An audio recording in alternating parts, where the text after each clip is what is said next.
4 दिन तेणु आउ गोटे भी मुहूर्त को हाथ छड़ा करूना बीजेपी और कांग्रेस। आज आसाम रे माराथन रैली सभा को संबोधन करिसेंती केंद्र गृह मंत्री अमित शाह।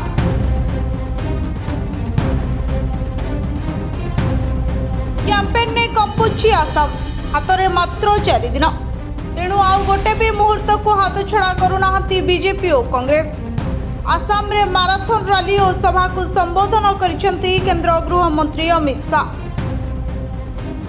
गोलापड़ा कामरूप रे साधारण सभा रे दलीय प्रार्थी भोट मागिछन्ते कांग्रेस उपरे प्रबल वर्षिछते।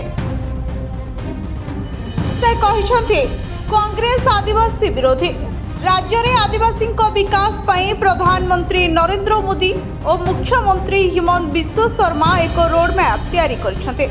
बीजेपी रो नुआ सरकार यहाकू लागू करिबो। वर्ष वर्ष धरी कांग्रेस आदिवासी प्रति अवहेला करिथिबा से अभियोग करिछते। द्रौपदी मुर्मू देशर प्रथम आदिवासी राष्ट्रपति होइछथि बोली कहिछन्ति शाह। राज्यर विकास पई बीजेपी को भोट देबाको से निवेदन करिछते।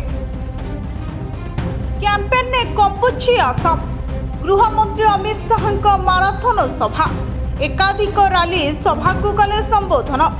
कांग्रेस आदिवासी विरोधी कहिले शाह। कांग्रेस रो अणदेखा को मुद्दा सीएम हिमंतंको पाई मामा मामा नारे। ब्यूरो रिपोर्ट जनता टीवी।